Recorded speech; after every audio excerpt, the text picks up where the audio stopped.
Here we are, 12 rows back for our listeners and viewers. Good to be on YouTube again at the end of round 8. We are flying through this season. I can't believe it's, getting to mid-May. It is absolutely flying. As we say every week, we're learning plenty.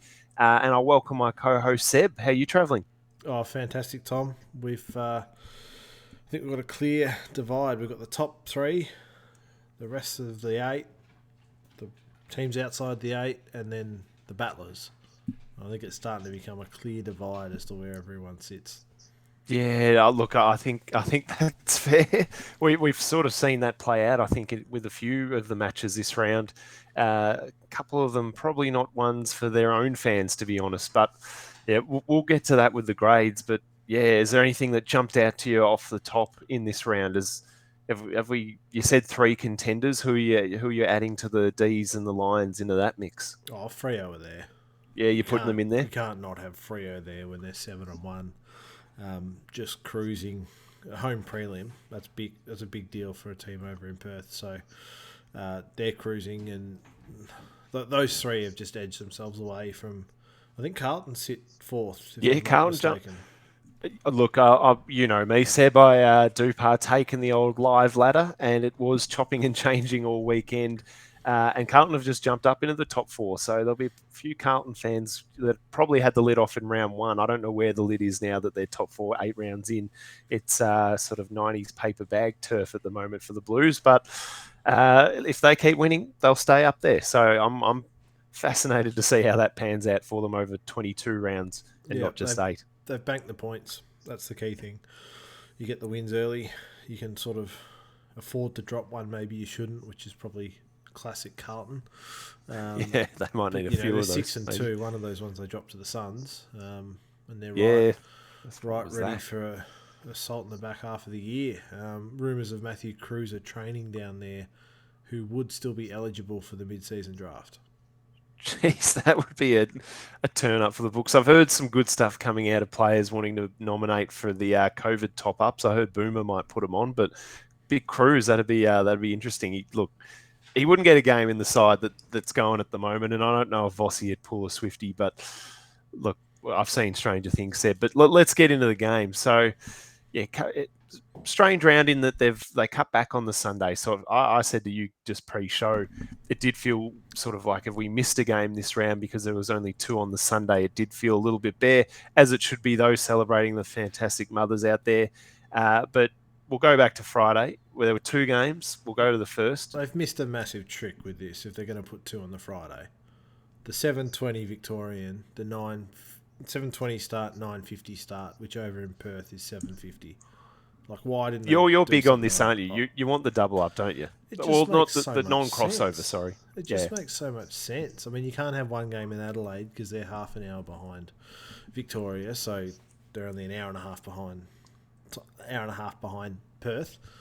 But it just makes so much sense, and like I don't understand the whinging that the games are on at the same time. I don't really get fussed about it, but for Freo to get their first Friday night game since, can you tell me when it was? Geez, it'd I have can't to remember be off in the top of the my head. I think mid it was 2010s, maybe, with like Fife in that 2015 era, maybe. was Maybe. I don't earlier even than know that. then. I'd have to look it up. I should have looked it up. Should have come prepared, but I didn't. Um, they got their first home game. You know what time that was local? 6:20.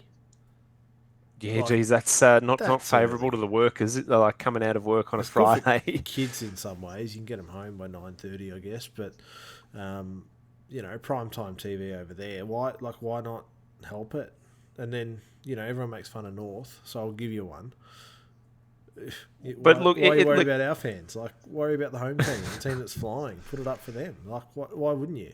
well, look, Because they're gutless, you. but Well, yeah, look, I'll give you that. I was going to say it's back to your favourite topic, and it's an East Coast thing. I just don't think the AFL's got its head around putting a game into Victoria at 10 o'clock or 9:50 or whatever you're proposing. I just don't think the game, well, the AFL is ready to do that to the Victorian market. I'd watch a game that late, to be honest. I mean, probably not Roos Freo, but if it was, Freo versus Carlton, yeah, I'd watch that. but Doesn't matter what Roos time. Freo. It doesn't matter what time they put that on. You weren't going to tune into it, and Yeah, so true. they're trying to obviously pull one off the Sunday because no one attends and put it to the Friday, but they hit it. It was on Fox and hidden, and no one Yeah. sort of saw it. But yeah, Look, that's probably a good thing, but we'll get into that, I guess. But look, I did feel like that was what it was. It was a genuine, almost invisible game because it was. There's only, I guess, the Friday where we're with the double headers are sort of they're a cat amongst the pigeons. Everyone's sort of got their own opinion on it. It's polarizing. yeah. Well, I can tell you, I bet you the Dogs wish there was a higher profile game coming on after them because they have wet the bed. So should we talk about it? Yeah. Look, let's get into it. They're probably not high on the teams that we cover, the Power versus the Dogs. But I mean, yeah, it did have I guess, the shadow of last year's prelim all over it. I mean, people saying it's not a motivating factor for Port Adelaide. I guarantee you it was. This is Had to be. classic Port Adelaide in that they G themselves up for these event games better than most sides. They get the job done. No, they didn't do it, I guess, in last year's prelims, an argument there. But in the home and away season, they get up for these kind of games, and they just shone. Big Finlayson, and he's sort of been I guess, a talking point. Has he quite hit the mark? He had a great game. I really enjoyed his work. On the other side, I mean, the Dogs, no Bont. You give them that, but you really thought you'd get something more from them. I know they sort of stuck with it, but they really just faded badly. And that back lines are still giving me issues, Seb. Yeah, yeah. It's a weakness for them. They didn't do anything to sort of bolster it in the off season, and it's coming back to hurt them. They look every bit that team of 2016 that were genuine one hit wonders. It's Yeah, lightning in a bottle, and they managed to do it last year to get to the grand final, and we've been sucked in. They just ain't that good. I yeah. think Well, that's where I they're think at. I think I've been sucked in too because you sort of see the midfield and how deep that goes, but I guess they can't quite get it right.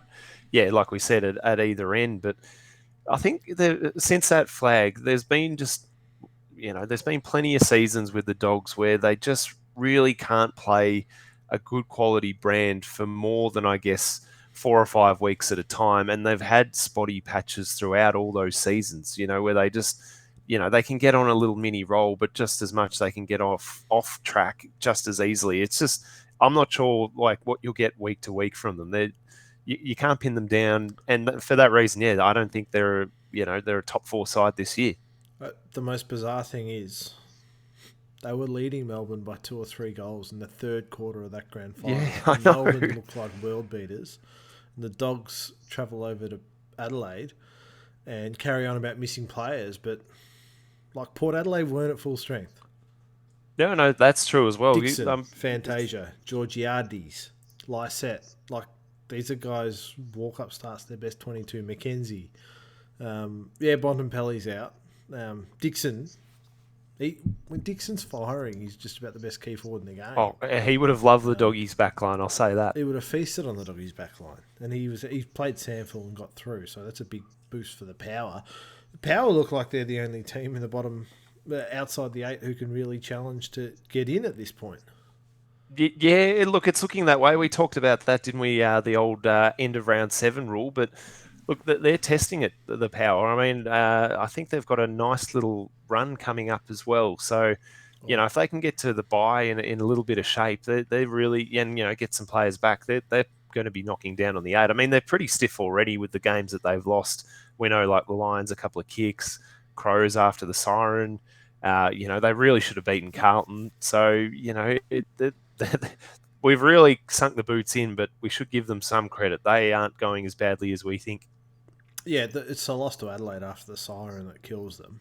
Yeah. Because Adelaide, if you saw any of today, are an ordinary Yeah, side, I but know. that's the rivalry. Like Adelaide get up for that game, and it's just something Port have to deal with. Win that, and they're outside the 8 on percentage, whereas they're a game back in percentage now. But they got the job done. They kept the season alive. They're ticking along. We just have to wait a few more weeks for Kennedy to get the old heave ho, but that'll happen. Yeah, But look, I'll tell you the what. I'll season's give them. going. It is going. I will give them a clip. So I know I mentioned last week Robbie Gray subbed out and then he came back to haunt the Saints. Well, Georgiades played Seb. He was subbed out last week and he played again this week. So it's desperate times and they're stretching the rules, but I guess they're getting the job done. Uh, I actually think we should talk about that when we get to the Essendon and Carlton games, the injuries and the subs and the reporting of them, because I've noticed a couple. Well, when I say I've noticed, it's been sort of widely reported that these two clubs were not completely honest in their assessments of their injuries through the week. But let's grade this one. I want to mention Aaron Norton. He is a star. Yeah, He is you've box well said. office. He's probably top 5 players in the competition you come to watch. And he just doesn't. Him flying for the ball is just a thing of beauty. Yeah, fully with you on that. He could win a mark and goal of the year. He's got that in him for sure. Yeah, and he's the thing is his ground level stuff is equally as good. So he's flying, and the Dogs desperately need him without Josh Bruce running around out there. I'm giving Port a distinction, and the Dogs a fail, just based on. I don't know. I feel I should be harsh on the Dogs, but I think a fail is where it Yeah, sits. I probably agree with you there. Actually, I was going to give the Power a distinction. Not quite coordinated job for the Dogs because I think the Power are on the way up, so it's not a fully disgraceful loss, but they're probably on notice for that one. They just I don't want to say the word care because of course they care, but they just have to, I guess, have that pride and performance. Dogs, they do tend to just let the losses come through, and yeah, they just need some bite, pun intended. See, they're playing the Pies on Friday night this week, and that's a game. Again, you'd think they'd walk in and win, but there's no certainties given how they're Yeah. playing, and Collingwood are travelling okay, so we'll keep an eye on that one. That was Friday night. Saturday. No, we skipped one over. I think we missed your boys there, Oh, Seb. so oh, Freo, I we think had we were talking off you've the top. We had two on Friday night. you've fully converted to being a docker after that performance.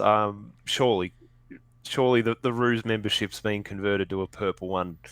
You're North on them. You've loved Freo for a long time, but is it official now after this game? North Melbourne has just broken their all-time membership record, which is great timing. Think about that.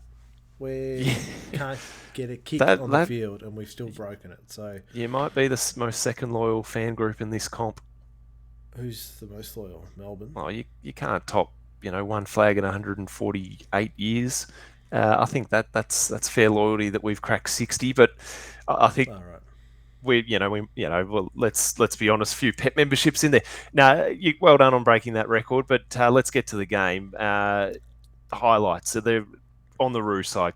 Was there anything positive you can give me before we dive right in? I don't think there were any major injuries. Yeah, fair. No, You'll take seriously, that. there's That no was other it. positive thing out of that game. We were Did you awful. consider turning it off at any stage? Yes, I did How not turn early? it off. No, it was in the third quarter. I did not turn it. We had a patch in the second quarter. We went all right. I didn't turn it off. I just didn't have any Liam Neeson films at my fingertips to flick over to. Fair. We're pretty awful. We lack leadership on field and off at this point. The coaches tried to do a Simon Goodwin and come down to the bench and coach, and Was that a red flag? it was to me. It shows he's running out of ideas, and I'm starting to question everything that's going on at the club. Yep. But you just got to stick fat. The sun comes up the next day, Tom. It rises, and I mean, our captain decided to show some heart right on the 3/4 time siren when he took a mark and then ran through someone, and he missed the goal. And then they all started having a bit of a wrestle. He needs to do that in the first quarter when 2 or 3 are kicked against us, and we need someone to come in and change the game. Not at the end of the third quarter when we're cooked anyway. It's disgraceful. Like, yeah, we seriously lack on-field leaders at that club.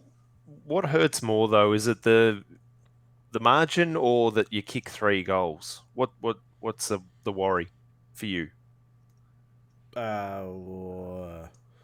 No, the margin doesn't bother me. Free are a good side. Like, the loss doesn't bother me. It's the insipid. There's no response from anyone. Players, coaches. There's all talk, talk, talk, talk, talk, talk, talk, talk, talk, talk, talk, talk. Within these 4 walls, it's all rubbish. They got to pull their finger out and have a go this week. We're playing Port and Tassie, so they got to do that. We focus on the negative again, Tom. Freo were awesome.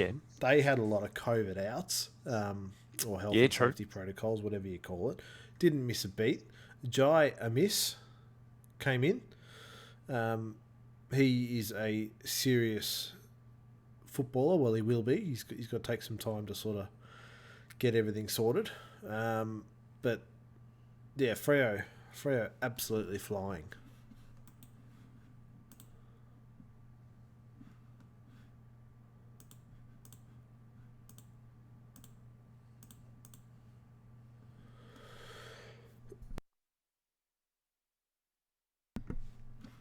I'm really hoping this video kicks back in.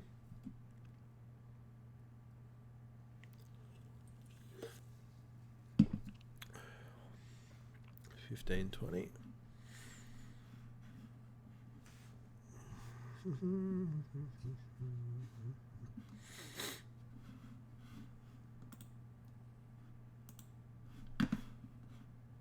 there you are.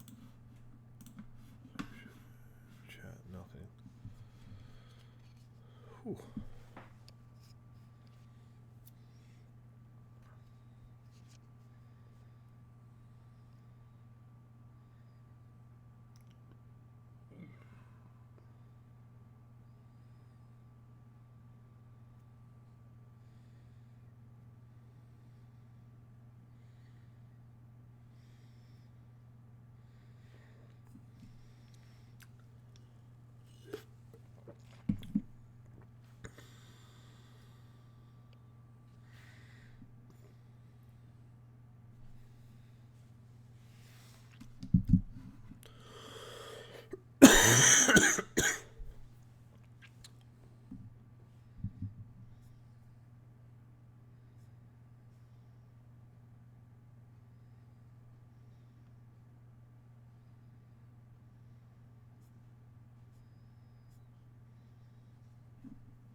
Oh.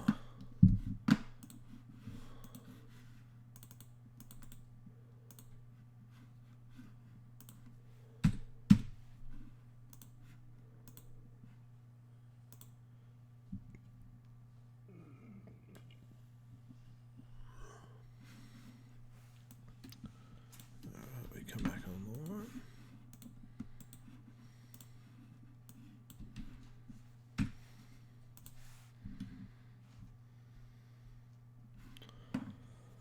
There it is. Sorry, Sauce, mate. It just my bloody browser was acting up, so I'm sort of clicking on it, does no responding, and then it just dropped out. So, how, does that fuck us, or are we all right? No, we just keep rolling. There'll be a little cut. I've changed from round 7 to round 8 in the little title down there. And we'll just roll Good. with it. Yep, good. What was the last thing I said? We're talking about the leaders. Oh no, we're talking about how good Freo were going, actually. Yeah. So I'd literally just. How do I cut that? I'll just say it again. Well, I think you get to you talk. I'll just say it again because your video would have cut out, so I'll cut you back in as yeah. Oh, yep. Fuck, sorry, mate. I was bouncing around. I couldn't get back into the old link either, so that's just something to know. You need a new one, yeah. Yeah. Yeah. Yeah, we're talking about the negatives here, Tom. North were terrible, but Freo were just pretty awesome and did it professionally. They had, I think, 5 or 6 health and safety protocol players missing. Didn't miss a beat, just kept rolling. Giant miss, so found one there. Good get. They effectively picked him up thanks to Chera moving on, and they're not missing him in the midfield, so you call it a win at this point, although he is performing for Carlton. And, I mean, for a team who wants premiership credentials, to take care of North in a professional manner is about all you could ask. Yeah, look, I love... It's from the Ross Lyon days, but we know Freo is a defensive side, so it's sort of good to see the shackles off and some different avenues to goal for them and cracking the ton. And obviously, yeah, they are flying 7-1 up until basically today. Said they were sitting on top of the ladder with a real healthy percentage. So, that like you said earlier, banking wins. It's massive.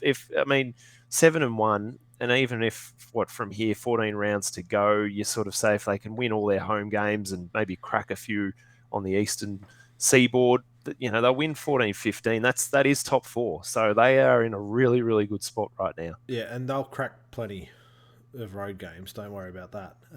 They've got Melbourne over here, and I think they host Brisbane, and that's in the next 4 or 5 weeks. So those will be two sort of enticing challenges. I never thought I'd say Melbourne Fremantle at the G is enticing, but that's what it's going to Yeah, be in about I know. 2 weeks. Yeah, well, 3 weeks. geez, we'll check that. Is it on a Saturday afternoon? They tend to put it at the sort of early game on the Saturday. That one, I Tell you, feel like Tom. last year I think it was Oh, that slot in Twilight round one. Saturday. Twilight Saturday. Oh, that's not bad. That's good. I don't mind that. That will be an absolute ripper, and probably not one the AFL saw coming as a match of the round. Grade wise, look, yeah, I mean, HD professional from free. coordinator is just all you'd say. But just, Oh, yeah. HD might be a bit strong. I might go distinction and coordinator for that one, I reckon. Yeah, no, it's HD for missing those players, not missing a beat and belting someone. That it was professional. You saw it firsthand. So, well, speaking of missing players, we go to the Saturday games and we'll go to the G first. Dusty making a return for the Tigers, who, in a real high scoring game, this one got the job done. Yep. I think the biggest takeaway out of this was Darcy Moore's credentials as a defender were obliterated. He refused to stand anywhere near Tom Lynch, as Lynch literally tore the game apart in the first half. Well, he's the story, isn't he? Because I guess this is the version of Tom Lynch we thought the Tigers were getting when they sort of added him in 2019. We thought he'd be kicking 8 every week and ripping the game apart. Didn't get anywhere near these levels. So, I mean, people will forget his son's work or probably just not know of it because no one watched them in those formation years. But this is a sort of career purple patch, not unlike Cozzy in '05. He's stringing together some games and he'll get plenty of Brownlow votes. Yep. Cozzy in 05 was what everyone was thinking. Look, Richmond, they're not where they were. They're going to beat up on some young sides, and that's what this was, and that's what Tom Lynch will do. He loves to play well when the whole team's firing around him, but when they need someone to pull something out, when he's not going to be found delivering it, although he's a super player. But this sort of went how I expected. I thought Richmond would win, get the job done comfortably. Collingwood is still young. I liked what Craig McRae had to say after the game. It's a bit like I saw this. We've been dating for about 6 or 7 weeks. They're married with 3 kids. Of course, their connection's going to be better, and all round it's going to be better. We just need some time. And it was a good analogy because it's a free hit all year for Collingwood. It just doesn't matter whether they win, lose, or draw through the year, as long as they keep showing up and learning things and working on them. It's going to be positive and moving in the right direction. And, from where they were at to where Richmond have been at the last few years, 4 or 5 goal loss, no big deal. I'm passing both of them, Tom.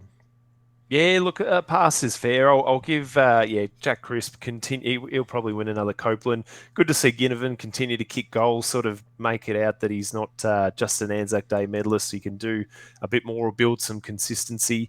Good to see Kane Lambert back for the Tigers. I think he's not flashy, but he gets the job done and he gives them a little bit of flexibility because he can go forward. Double pass is fair, and this one said. Yep, definitely. Moving on, or moving sideways, I guess, because these games were all scheduled same start time, same half time. Which you're getting there, Seb, with you're all on at the same time. You got two at 1:45. Well, instead of trying different things, they're just trying the same things repeatedly. So there's just no sense of adventure from the AFL fixture scheduler. But apparently it's a tough job, so we'll let him be. Sydney played the Gold Coast. I can't believe Gold Coast seem to have a bunny side, but it seems to be the Swans. This is a genuine bogey matchup for the Swans. This is not the first time we've seen the Suns get them on a Saturday, wearing that shocking blue strip that they wear. At least we can tell them apart. Unlike you don't mind it? Yeah, I like it. I just don't know why a team called the Suns, as in the sun, needs any blue in their uniform. But that's just me. Maybe I'll take the jumpers didn't clash because we got enough problems there with foundation Victorian teams being unwilling to budge. Talk about that. I'm getting on a tangent there. Yeah, Bunny, they are. They've got the boat. They've got the wood over them. Love the work of Braden Fiorini. He had a career game. He was everywhere. Big Levi Casbolt's just grabbing the headlines out of this one. I think, he obviously had a lot of work and training done on his kicking at Carlton, and look, the Suns picked him up as the Suns would. I guess this is the kind of thing that they are struggling to attract talent from other clubs. They can draft them, but I'm talking trade. So to grab them the way they did, basically free off the waiver wire, even though we don't call it that, is a great effort.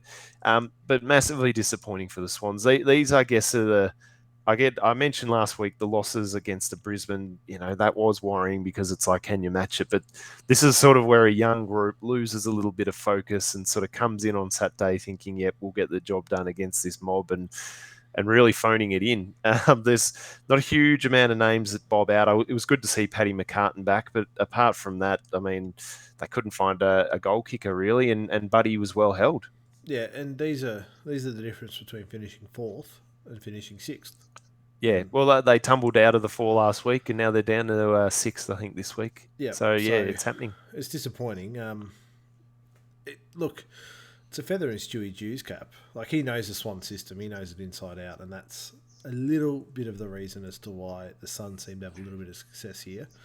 But that's no excuse for the Swans. They are better than this. We know it. I'd hate to play them next week. I would hate to be that side. I'll jump into the fixture and check that one out. They will rebound hard, though, the Swans. You are right there. Who have they got next week? They are playing the Bombers. Geez. And the Bombers are probably due for a letdown after celebrating that one, which we'll get to. What are you thinking grades-wise for this one, Seb? Is it too harsh to send the Swans to the coordinator? Ooh, It's a bad loss. I'm telling you, it's a bad loss. At home, the Suns, I'm coordinator job, and the Suns get a HD. Yeah, with you fully on the HD, I might just. Oh, yeah, you've tempted me. Look, I think I am because, yeah, like you said, these are the losses that could be the difference between fourth and getting even a second week home final and finding yourself seventh and going potentially across the country or somewhere you don't want to be playing a game. So, no, I'm going to hold on the fail, actually, Seb. I've gone mid-sentence and changed my grade. I'm going to fail the Swans, but they're on notice, I guess, if they phone it in again. You're a big fan of the 2 week grades. You sort of, I'll fail you this week. You do it again, and you off to that coordinator. Yeah, I have to remember what I say so it comes into account. Listeners, you can call me out on that one. Uh, Over to, I was going to say sunny Canberra. I think it was a bit sunny out there, but it definitely would have been cold at Canberra. How did you think the Cats and Giants game went? Yeah, I thought the Giants were going to give him a show and turn up and Yeah, deliver something. But that was not the case. The Cats dominated from start to finish, really, running out 53-point winners. Jeremy Cameron kicked more goals than anyone at Manuka Oval, bagged another 5. yeah, flying. So he is absolutely flying. They were just real short on goal kickers, the Giants, and the Cats just have winners everywhere. I mean, their backline's holding up. Tom Stewart, outstanding performer. Again, after 41 last week, he's the All Australian. He's in the All Australian back six, surely. I think he's a favourite of most neutral supporters. But look, this is the opposite to sort of the Sydney loss. Cats went up. It was a bit of a... People were trying to put a question mark on there. I sort of had one, and the Cats, professional, show up, get the win, get a bit of percentage, move on, go home, and the Giants are really in freefall now. They're years shot, I would say, Tom. Yeah, fully with you. I mean, if it's a Melbourne team, the heat comes, but it really had, last week of Leon Cameron's tenure. I know I'm joining you on getting a coach, but the massive inconsistency. I thought the Giants were a genuine shot in this, and they've come and lost by, 9-ish goals. It just speaks to a group that really is picking and choosing when they get the message. So, I was massively disappointed to them. I know my favourite part of reviewing the Cats is to whack how old they are, and look, there was a stat out there that was this was their youngest team since about 2020, if that means anything. But I did like that they brought in a couple of real youngsters and got some game time into the legs. So that's Cooper Stevens and Mitch Nevitt. I've got to make sure I'm pronouncing that one correctly, but keep the youth coming, Geelong, because it's going to be great to see. We know your talent at finding gems, and we'd like to see them. I'm speaking on behalf of the AFL industry here, so keep them coming. Good to see Paddy Dangerfield back and playing. That's just good for the game. And yeah, Jezza going bang. I love seeing that, especially against his old mob in the Giants. So grade wise, well, I'll distinction the Cats and I'll coordinate the Giants, I think, for that one. Yeah, wow. I think that's the first positive thing you said about the Cats all year. It didn't Uh, feel good, but loading up on it this week, Seb, because we do play them next week. So getting oh, the positivity in. yeah, no, look, distinction Cats. I think the Giants are terrible, so you need to win by a little bit more than that, even though it was on the road to HD it. But of course, the Cats are not worried about HDs, Ds, or Ps. It's just getting the 4 points and getting that spot in September. The Giants, yeah, they can go and see the coordinator too, but it's, yeah, it is what it is. Yeah, I know. The old care factor. Yeah. I've spoken a lot about the Giants and the Suns today, Tom. I keep doing this. We No one we cares. do get sucked in. Well, let's get to the Saturday night games. We'll jump into the Dons Hawks game first. Like we speak about that expression game of two halves. Wasn't quite that, but it was 3/4 of Hawks domination and 1/4 of the Bombers absolutely lighting it up. And Big Peter Wright just stamping himself. I think I was getting messages that we need to apologise about what we've said about him on this podcast. I don't think we've been that harsh on him. I think our knock was that he couldn't win a game off his own boot. Well, Exhibit A, that was pretty winning a game off your own bootish from him in this one, kicking 6. He was absolutely everywhere and kicking the ball as if he couldn't do any wrong. So he was super impressive. So there's one for the Bombers fan that wanted that. It it was a genuinely new Essendon, and we'll get to it, Seb, because there was some turnover pre-game in terms of players, but uh, it was amazing just to see the lift in skill. I've been big on the Bombers this year and the fact that there's way too many handballs because of mistakes they're making. Their kicking isn't up to it, and their ball movement's been, copping it because of that. Backs against the wall, they were struggling and they just went for it, gutsed it out, and were moving through the corridor. They were finding players. Their handwork looked like the Dogs of 016 in that final series they couldn't miss, and they were actually hitting targets. So it's amazing what happens to your team when your skills actually lift. So that's the bar now, Bombers, and for the fans, you've got to accept that level of skill, and if you don't get it, your ladder position will be what it is now, which is in the bottom half of the 8. So I'm talking a lot about the Bombers. Said the Hawks did also play, and they really did let this one slip. They just didn't have someone to sort of, I guess, stem the tide. The Bombers' wave of momentum, it just overwhelmed them. O'Meara and Newcomb and Warple, they couldn't match the pace of the Bombers, I guess, coming out of the middle, and it left, Frost and Sicily and the Hawks' backs under real stress. So, yeah, it wasn't a great night for the Hawks. This game was on their terms for the majority of the game, and I think they were an hour and a half in front to the Bombers' half hour, but it doesn't matter when the siren goes. Yeah, the Hawks are very one paced, and for all the criticism level at the Bombers, they do have people that can break the lines and have a little bit of leg speed. In terms of Peter Wright winning it off his own boot, he kicked 3 goals at the end of the game. Like, they've kicked 6 in the last quarter, I think they're 1 or none or something, and won by 25 points, and he's kicked 3 late. So I'm just holding a little bit on this winner game off his own built till it's against a real side. I've got to count the number of clips in that little bit there. I don't mind that I'm not for both teams. I have not rated Hawthorn since the start of the year, and for everyone that wants to get on North Melbourne, we did this exact same thing to Hawthorn in round 1. We had all the play, all the momentum. We couldn't kick goals, and then they ran over the top of us. Exact same thing. So Hawks fans, if you feel this one got away, then the game against North got away, and that means you're terrible because we are absolute. You know what? Um, the Hawks are just a little bit too unpaced. Tom Mitchell's playing a new role, and he's played it very well throughout parts of this year, but didn't quite find the right balance on the weekend. And I mean, is this a real Essendon, or is this game against the rivals, line in the sand, all this sort of garbage, and they come out firing? Like, we need Well, to see this a yeah. little bit more from them before we start anointing anything. Well done, Ben Rutten. It's the first game he's won this year as coach. Yeah, Um, actually, that's true. and they just need to say, look how good that was. We can replicate this. We're going to build on this. And there's no doubt they can. I had a look at Zachy Merritt's heat map. Still a lot defensive, but there was Yeah. more possessions out in the wings, more forward to centre. And there was a lot more, from what I saw, a lot more meaning to his possessions and moving the ball forward. And it was, look, they've had a rough trot, the Bombers fans. I personally enjoy it, but it was good for them to see them find some success. Oh, you could see it in the reaction of the fans, the coaches, the staff, the players. It was a genuine.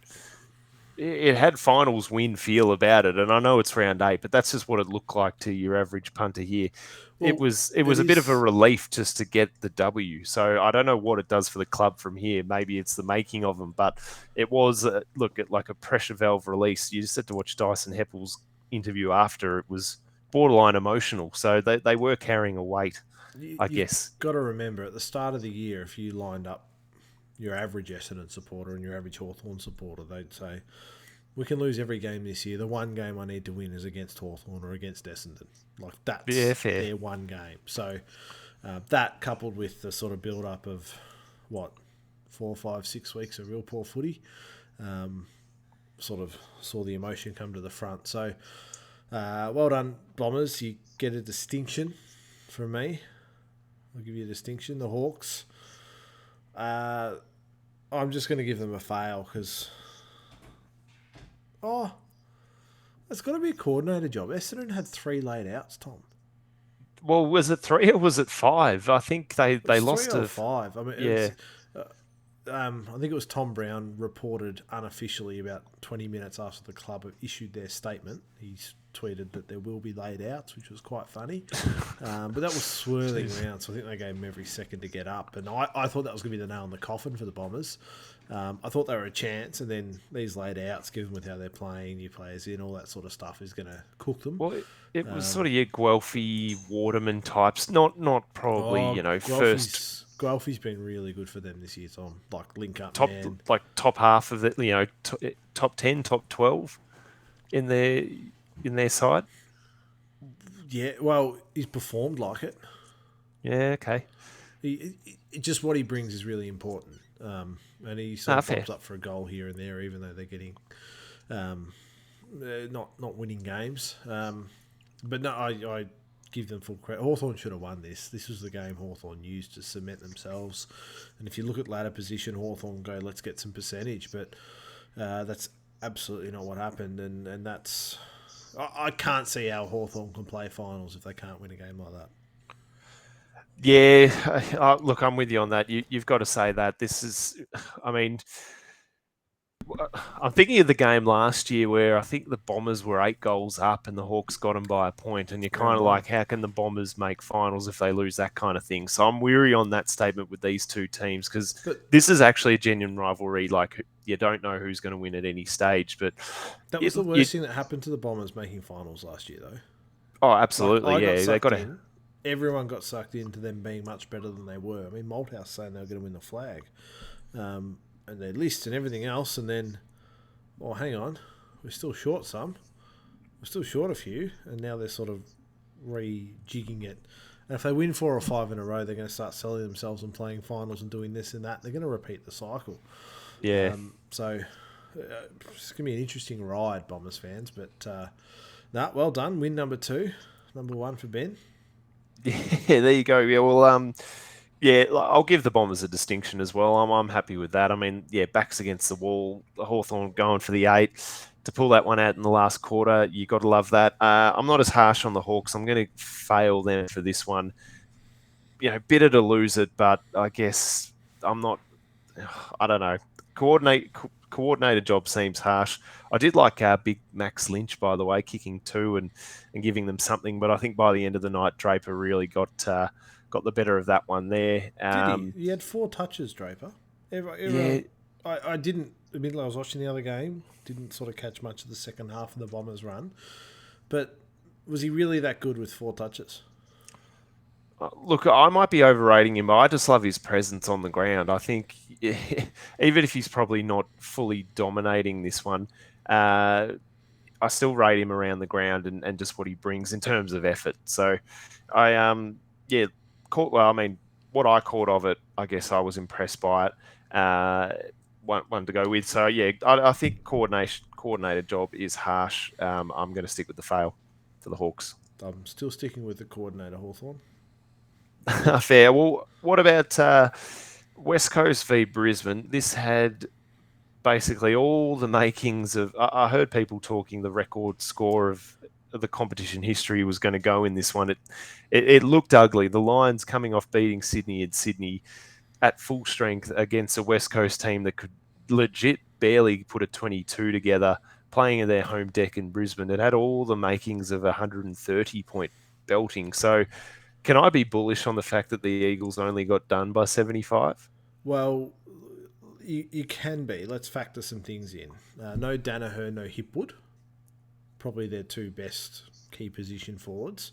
It was raining. Yeah, well, I Makes was it going to a say the weather. little hard to get rolling. Um, I'm just trying to find his name, but the poor bloke for West Coast has been dropped and they're bringing in COVID top ups. That tells you Oh, all you Hugh need to know Dixon. about what's going on over there at that club. They're having goes at Well, players for going to nightclubs. Everything's melting down. To be honest, the effort was there, the intent was there. Brisbane are really good, West Coast are bad. I'd give them both passes and move on. I wouldn't recommend watching this unless you invested on it and you needed the Lions to get up by 70 and a half or more. That was a yeah, win. I heard some had that line and they saluted late. Look, I'm with you. If you're going to take anything out of this game, which I'll also double pass with you, Seb, is the fact that Hugh McCluggage is a genuine star. He 26 and kick 4, so he was absolutely monstrous, and he's probably the pick of that draft at the moment. You've got to say, I think he's gone ahead of Taranto and McGrath in terms of the top end of that draft. He is a star. I talk about him a lot. I love his work, and he had a night out, but he can do it against basically any team, not just kicking the small ones when they're down. But he just had a fun night doing that. He did. And from a West Coast point of view, Liam Ryan, probably not talked about enough in the small forward circles. Charlie Cameron was having a day out, but Liam Ryan's kicked their first 3 goals, and that was all they had Yeah. until 3/4 time. So he's done his part for the side, but look, it's just unfortunate with where West Coast are at. We know this. Their senior players are injured, not giving them a lot. Some of them that are there, they're underdone, and it's just going to be a rinse and repeat sort of style for the rest of the year at the rate they're going. But we move on, Tom. The sun comes up the next day. I can tell you that, Yep. West Coast fans, the sun will come up tomorrow. There it is. Well, let's get on down, Seb, to a time slot that I really enjoy, the 110 Sunday. I think I attended today's game, and look, it was fantastic to go in and yeah, see that MCG bathed in sunshine. Was running a little bit late. We had a birth class this morning, so caught a bit more of a later train in. And I'll tell you what, there were a lot of D's fans coming in late. It was shades of the. I don't know if you've been to a game up in Sydney, but the Sydney fans are sort of So a bit more casual with their AFL, and they drift in late. Well, I'll tell you, the Melbourne supporters are the same. They were. I was on a packed train with D's fans. There wasn't a Saint fan in sight. We were at the game on time. I walked in basically as the first bounce came up, and there are a fair few D's fans behind me in the line. So that just little interesting point. I know it was Mother's Day. Look, I'll tell you what. This game. Look, did it get the airtime it probably deserved? I don't know. We've actually slipped to 7th after losing this one, Seb. But I mean, I'm a bit more sprightly than you probably thought I would be. I This didn't is not a actually. HD for the Saints, is it? Oh no, my word, it's not. Don't worry about that. It's Because not a this HD game for was the over in the Saints. second quarter when it was 9 goals to 1. Whatever You could happens say after that, that but is really irrelevant, isn't it? well, I don't know. I think you find good teams will find a way to get back into the game. Don't worry about When the did you? margin. They Sorry, padded it late. when were you back in the game? 16 points down halfway through the third. Or were you in the game at that point? Were you? I believe we were, and we had some momentum behind us. Not what I saw on the TV. I'm not sure it Melbourne comes were through. controlling that game the whole time. Q in the rack, just cruising. And what, it was 9 goals to 1, and then you kick 7 goals to 5 from that point.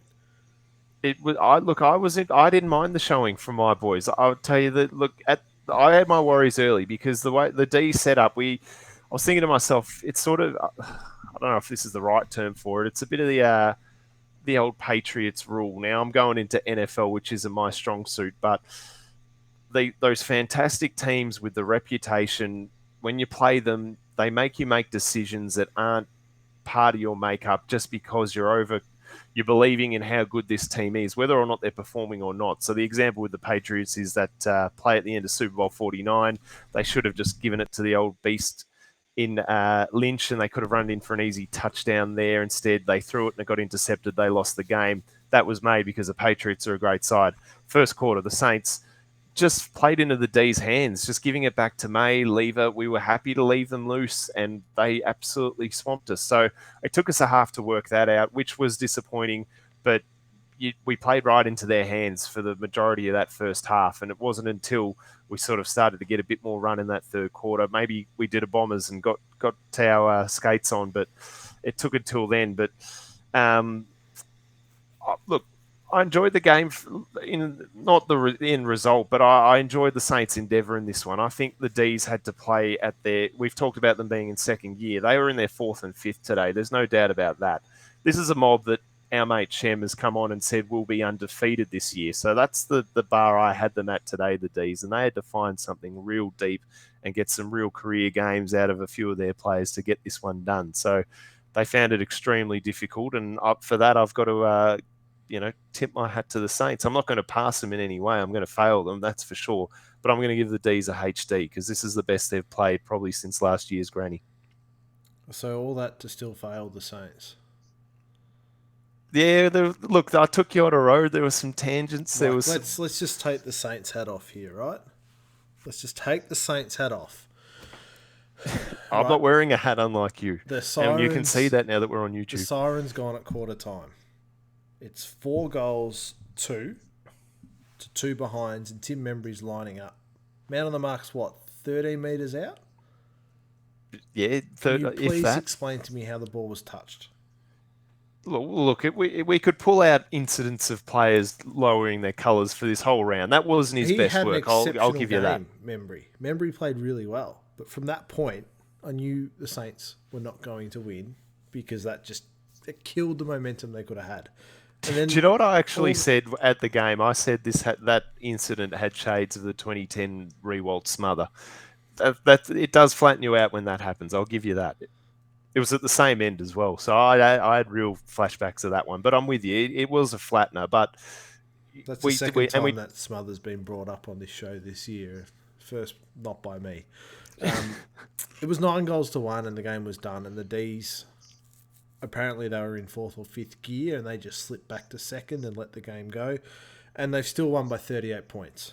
So look. I think you find it was some late padding. I don't know what you saw. I saw a D's team desperate for a win. if you call that late padding, then the Saints are getting junk time goals because you kicked all your goals when the game was done.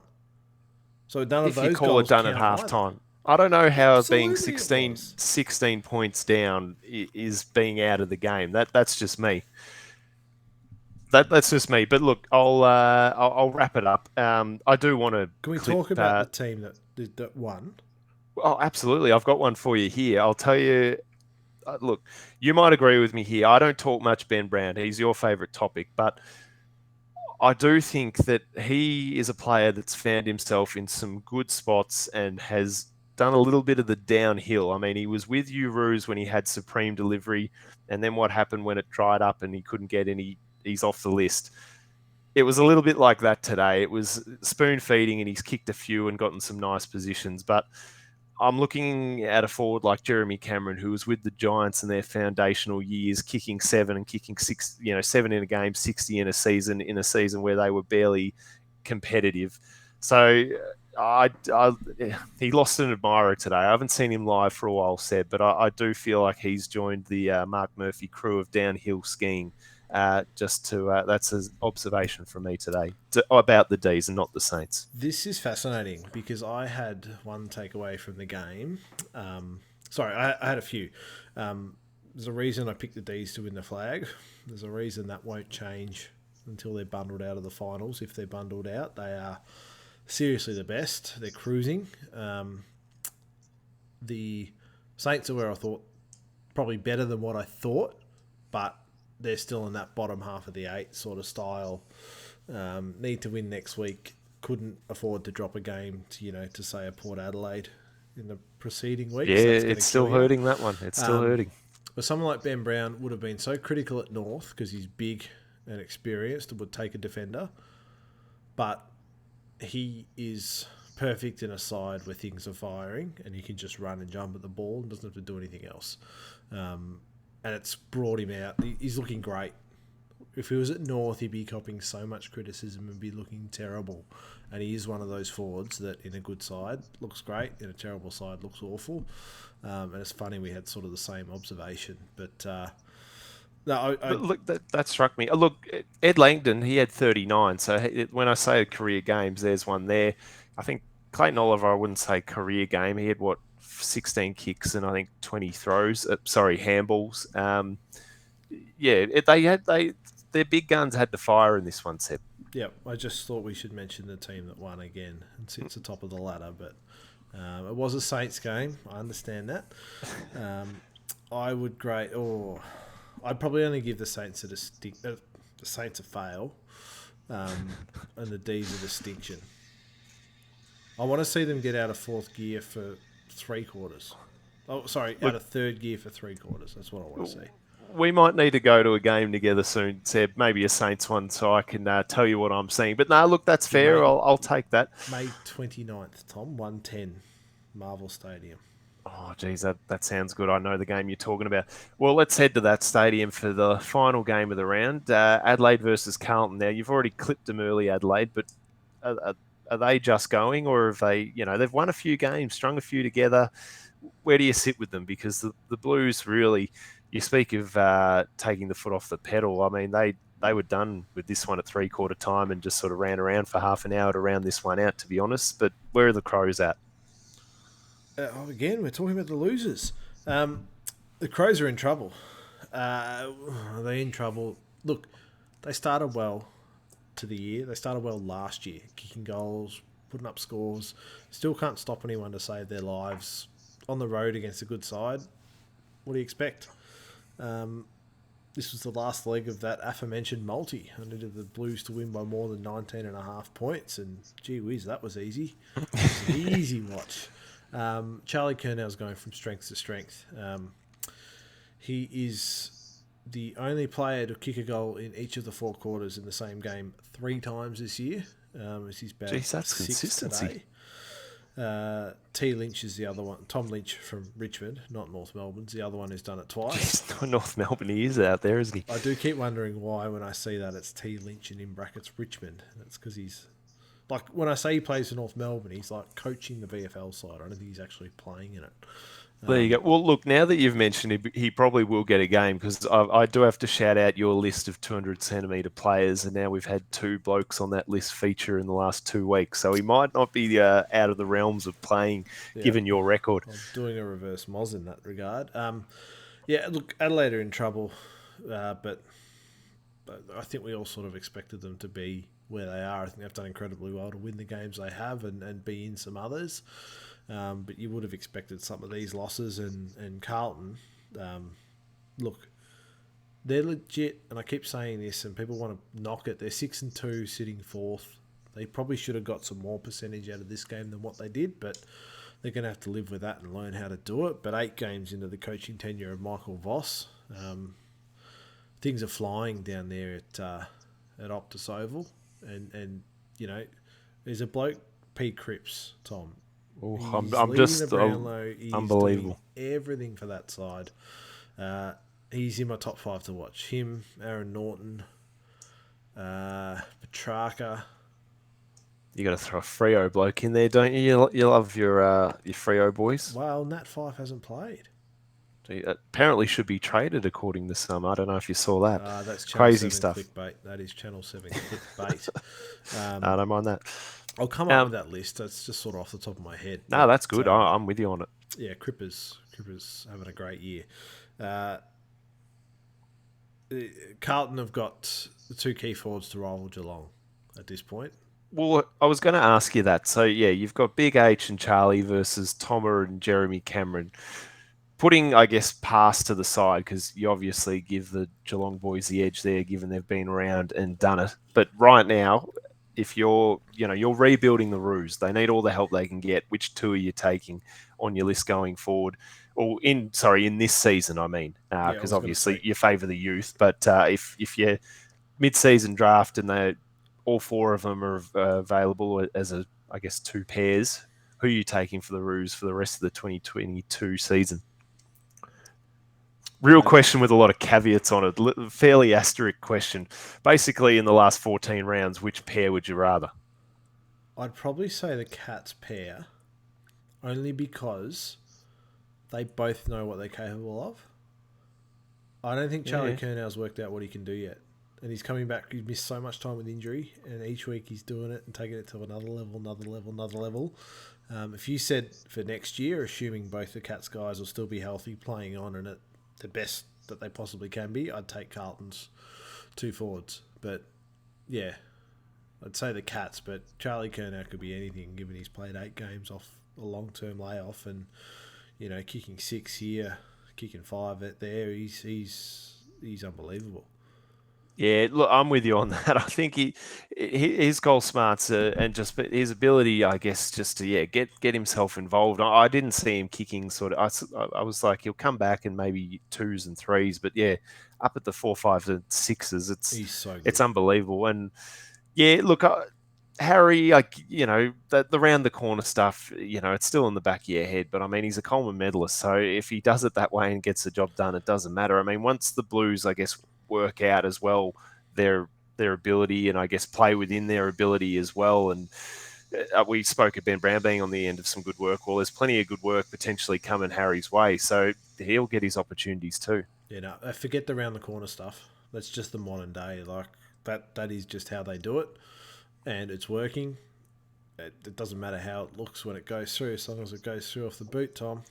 Absolutely. So, what grading wise, I think I'm gonna Distinction and look. fail.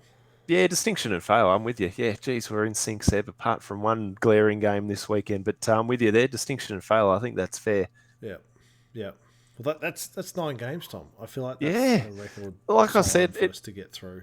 it felt weird because the Sunday felt so brief. Usually we've got 3 games and there are only 2.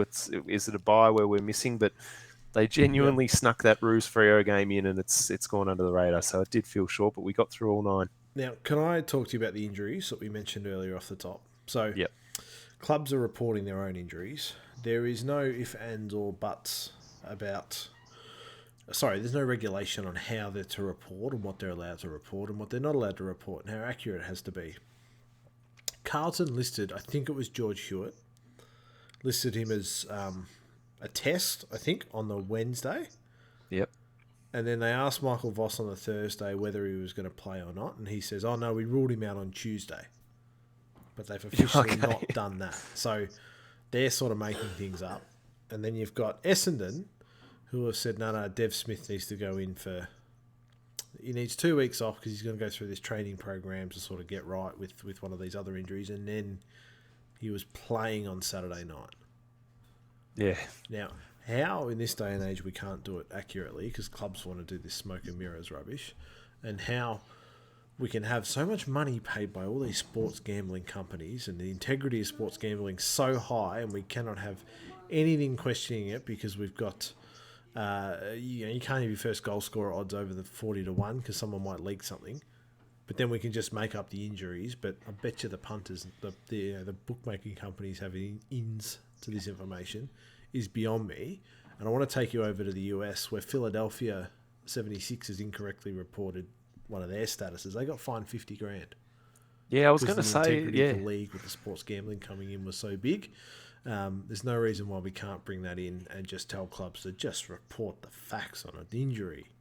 Look, I'm fully with you there. Well, staying over in the US, I mean, again, mentioning the NFL again in an episode, don't mind the way they do it, isn't it? I guess I'm trying to think off the top of my head. Probable, Doubt, yeah, questionable, doubtful, and out. And that's yeah, 25%, 50%, 75%, 100% out. yeah. Um, And I wouldn't mind seeing something like that. And if you're wrong, the fines come. I think that's a good way to do it. I'm with you, Seb. I don't like the smoke and mirrors stuff. I guess it's the it's game's different. professional enough now that we're past all of that. It's not like someone's going to surprise you unless, I guess, yeah, they're a COVID bloke you don't know, but then what kind of damage is that player going to do? So I think It's we're so past it. much. It's so different to talk about the what was it 2002 or 2003 grand final when Nigel Lappin had the broken ribs, and Lee Matthews put him through that whole rigorous training session where they were just belting his ribs, Yeah, and that didn't come out like until well after the fact. It's different if you're going into a grand final and there's now 2 weeks off and you got to prepare for it and all that sort of stuff. Just week to week, like just report the injury that he's out. Like Dev Smith playing or not doesn't. Sam Mitchell doesn't suddenly throw his whole playbook in or out as to whether Dev Smith's there. yeah. It's just stupid stuff from clubs trying to sort of keep an edge when if you're just worried about putting your team on the park, you do a lot better than wasting time with this. Well, it would clear things up like last year in that prelim where I guess Chris Scott wanted to call the game off because a few of the boys had a stomach flu. So, I mean, that probably would have changed our outlook on the game knowing it. So it works both ways. I think we would have been up to date and we probably could have seen Geelong from the lens of where they were at. They weren't fit. So, yeah, I'm with you. Clean it up. It's not that hard. I think it'd be a good move for the game. Yeah, definitely, definitely. Uh, you got a mailbag, Tom. Yeah, busy week with the mailbag. I've got a few for you, so I'll go one actually, Seb, that I got last week off something you mentioned. So this is a question from Three Pete Hawker. He says, I also watched Ice Road over the weekend after I watched the Hawks versus Melbourne game, and he followed that with the highlights of the 2015 Granny. We've all been there. I don't quite have grannies to watch, but I make do. His question was, Seb, what are your three favourite Liam Neeson films? That is, that's a great question, and there are so many. Number one all time is clearly Taken. Yeah, Cannot beat that film. I haven't seen what is probably his best film ever, being Schindler's List. So I'm pulling that out. I really should get down to watching that, but I'm really more of a 90 minutes. Liam Neeson just destroys everyone in his path. Geez, tops. what else have you got on there? I really wish I had noticed for this, Tom. Nah, well, I'm a I am massive catching you on fan the of fly. Non-Stop. So that's Yep, Liam Neeson on a plane yep. where he gets framed set. Oh, you just have to watch it because the whole thing takes place on a plane. That's just his go. That's like you said I'm just last selling week. it, It's aren't just, yep. I? Geez, what else Now, is there? well, look, if you want to take a pause and reload on this question for another rep, but look, if you're struggling to come up with a few, then there's No, obviously there's too there's a too number on many your in my mind. head. I just don't want to miss them, Tom. That's the trick. Like Love Actually, but that's not a Liam Neeson film. He's just in Yeah, that. you couldn't really say Um, that. I haven't seen a movie called Rob Roy, but I've heard good things. Have you seen that one uh, no, that's on my list. on your Um, list? There's one with wolves in it recently, Seb. I'm the probably not as Grey. big. Yeah, the Grey. I There's the love him, but Commuter. I I love the probably Taken series. There's one called Run All Night, where effectively they're coming after his son, and they go on the run. So it's just, you might as well watch Taken again, but it's Taken 4, just not Taken. So I will come back to you with a top five. no, I like Give me that. some time, and I'll come back with a top five Liam Neeson Uh, films. strong start. We've got a couple more coming from our anonymous mate, Carlton25. He's gone and again doesn't say hi, just gets straight to it. We love it. Do you think throwing the ball up instead of bouncing it would reduce injuries to ruckman?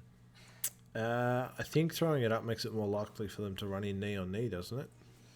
Yeah, I guess yeah, because I guess the time in the air is longer, and it does. Yeah, I guess it Well, floats and it just hangs in means there. they're both running to the exact same spot in the middle and they know where it is. Whereas if it bounces, it goes slightly left, fairway right, and then sometimes it leaves one as a sitting duck. I don't know. If, I don't really know if it would or wouldn't. It'd save a lot of wasted time recalling a bounce, so there's no reason why they shouldn't. But we love tradition of rubbish artifacts in this game, so I don't think it's going anywhere anytime soon. Yeah, look, I, I'm with you in that. Yeah, you could see the ball goes up, two blokes reading the play, going right at each other, knowing. I guess I still want it as part of our game. I don't want some sort of just stand next to each other, throw up, their arm in arm, sort of like a boundary throw-in situation in the centre. I do rate that you've got to run in and time your jump and get the tap. I think the centre bounce or throw it's crucial to our game. So I think I'm kind of in the camp said that I'm with the throw, but I haven't even thought about the I guess the whether it's going to factor in injuries. It's a tricky one. Uh, we'd have to see it rolled out. I can't actually nail my flag. I'm going to sit firmly on the fence on that one. Apologies If to the you want to get rid mailbagger. of injuries with the coin toss, you pick one team picks which way they kick, the other team picks whether they get the ball at the start of the first quarter. They get it first and third, the other team gets it second and fourth. Jeez, that'd be huge. They'll never do it. That's It's too radical. nah. But you can't have an injury. If that's the problem, you can't have an injury, and it's fair.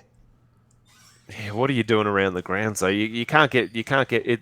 Oh, You're actually, sort sorry, of leaning I should have thought that towards. through, Tom. Because what You happens might after be. each goal? Yeah. I Oh, should have yeah. thought that Actually, one through. that's That true. doesn't work. Oh, it could be a bit like the old schoolyard basketball. If you kick the last goal, you get the ball back. It Make could it, take it. get You reckon? could be real ugly if North would never get a touch. yeah, it could be. Now, look, I'm on the fence on that one, but let's sort of see how that develops. It's in I guess, the industry's thinking now, the ruckman injuries, but they're just It, freakish. I think the two circles has really gotten rid of the majority of those really, really vicious PCLs. So now it's just more accidental, I would say. it's the eyes on too. Eyes should Yeah, just be on the ball. A quick yeah. look to work out where your opponent is, but not watching him the whole way and then jumping in and then looking for the ball. We stupidly have allowed that to become a thing in our game, and it just shouldn't be. Uh, he's mentioned another one, has young Steve. Are the Dons currently what we thought they'd be at the start of the year? Uh, Dons or dogs? Well, I didn't quite catch that one. Dons, I Dons. think. Essendon Dons. Dons. No, I don't think they're where we thought we'd be at the start of the year. I think, yeah, like you said, Malthouse had them premiership. I think you had them top four. I had them knocking on the eight, if not in there. We all got swept up in the Bombers fever, I think, coming into the year. So did the club. Got way ahead of itself. I guess recruited, well, I guess they drafted more than they recruited. I guess they were happy with their lot and were happy to add Hobbs into the mix, who played well on Saturday, I should say. But yeah, I guess they were hoping to get, I guess, that youth and improve. They added Nick Martin late. He's come from the clouds and actually is a half decent player, but he wasn't on their list, I guess, really at the start of the year. He was a supplementary pickup, I'm pretty sure. So, yeah, the Bombers aren't really where we thought they were at the start of the year because we had high hopes for them. And right now, yep, they've strung a win against a Hawthorn team that we probably had lower hopes for. So, they celebrate it like they've turned the year around, but there's Now, still so much work to do. can I interject, Tom? I may have read Yep. this question out terribly. Are the Dons currently what we thought they'd be at the start of last year? Oh, sorry. Does it say that I actually? don't know if I The said start this of. year or last year. I don't know what I Oh, said, well, but I was thinking this year, and I was going to come in and really give myself credit because the start of last year I thought they'd be rubbish. yeah, well, I guess, But yeah. If you, yes, no, sorry, you've rephrased that. That's interesting. So, I guess they probably are where we thought they were at the start of 2021.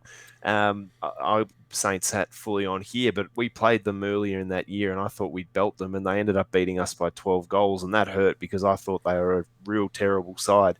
The hopes weren't high at the start of 2021. That might have also added to the fact that making the finals has blown their club's expectations out of recognition. So it's an insightful little pickup. They probably are where they should be. So they've just done this roller coaster, and now they're probably, if you just looked at the graph from start to now, they're probably tracking where we thought they were. Yeah, the one that hurts is they've given Jake Stringer a nice new fat contract, and he's checked out.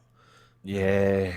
And We they don't didn't want see to that do it. too much in the AFL, do we, playing for a contract? But this is a legit example. This is the example, and it's just hard. If you don't reward him, the fans riot.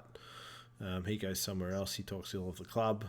You might make the right decision in the long term, but there's a lot of short term pain. And he was instrumental in getting them to the finals. So you should reward him. But then it took a while to get the deal done because he wanted 4 years. They sort of wanted 2 plus, I think, sort of incentive based years. I don't know officially what was tied up in it, but yeah, they look. There's positivity and then there's negativity. If you want the negative side of things, just get onto Twitter and go and look at Roko. Rowan Yeah, Connolly, yeah. he is giving them a Just serve every chance he gets. And it's not the players or the coach, it's the board and management who have sat there for the last 20 years doing next to nothing. Sheedy's sort of gone, and then everything's just kept going downhill. And he's also pretty critical of the Dodoro, in that he's just been there forever. And Well, that's the common link, I guess. yeah, We can mention the finals drought as long as we want, but he is the common and we will. denominator. Yeah. Oh, yeah, true. So could be time for new change, new voice. There's a bloke at the Cats that might be a good one to get down there at Bomberland, but we'll see what happens there. But geez, jam-packed episode, Seb. We love the mailbags. 12rowsback@gmail.com. You can do it on our website. You can hit us on Facebook or Insta or YouTube, actually. Throw one in the comments there. That'd be magnificent. We've got the merch going. It's all happening on 12 Rows Back. We're learning plenty about this AFL season, Seb. Are you more confident of... We did talk about teams coming and going out of the 8. Are we going to see a season of not much change, or could you see No, a bit of a sweep coming there'll through? be at least one more change from where it is now to where we end up. Who that is, that's what we're sitting here waiting to find out. And there's still shuffling to be done for top 4, but the top spot's locked. Yep. And there's a couple down the bottom that are locked. Yep. 7 and 8 don't know Plenty in what, but they're between. locked. Yep, that's right. Plenty in between, lots to play out. Happy Mother's Day to all the mums out there. Yep, absolutely. Present mums to be incoming, and mums who are no longer with us. We salute you all and thank you for your many years of great service and love. Geez, strong finish. I like that, Seb. That was a